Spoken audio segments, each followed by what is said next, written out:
Bonjour à tous! Aujourd'hui nous allons voir comment choisir la couverture idéale pour son cheval.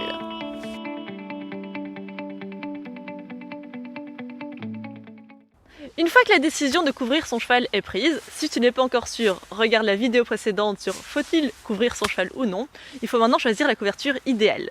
Nous allons voir 4 points clés pour la choisir. C'est parti! Alors le premier point va être de choisir si la couverture doit être imperméable ou non.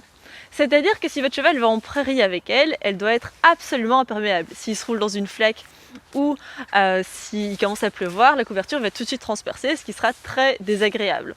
Donc si votre cheval va au pré avec, on prend une imperméable. A l'inverse, si votre cheval reste tout le temps dans l'écurie avec sa couverture, on peut garder une couverture d'écurie qui ne sera pas imperméable. Deuxième point important, on va parler de la résistance. La résistance de votre couverture va s'exprimer en deniers. Au plus le nombre de deniers est élevé, au plus votre couverture est résistante. Si on reprend notre exemple du cheval qui va aux prairies, et que les copains n'arrêtent pas de gratter la couverture ou qu'ils se grattent contre les arbres avec, vous avez vraiment intérêt à prendre une couverture avec un grand degré de résistance, donc un nombre de deniers élevé, par exemple 2000.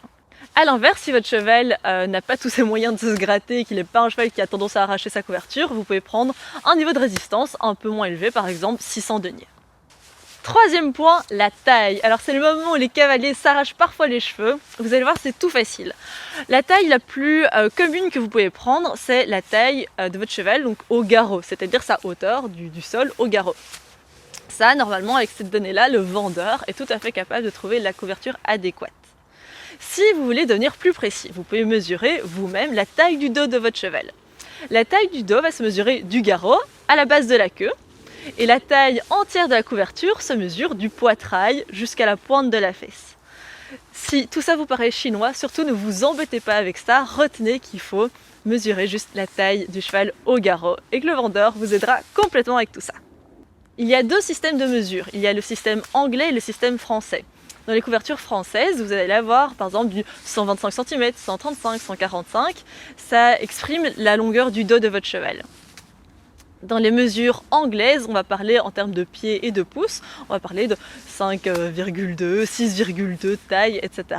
Ça, de toute façon, il y a toujours le comparatif sur la couverture, donc de nouveau, pas de stress avec tout ça.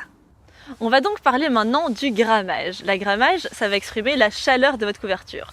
Une couverture de 400 grammes va être beaucoup plus chaude qu'une couverture de 100 grammes. C'est assez logique.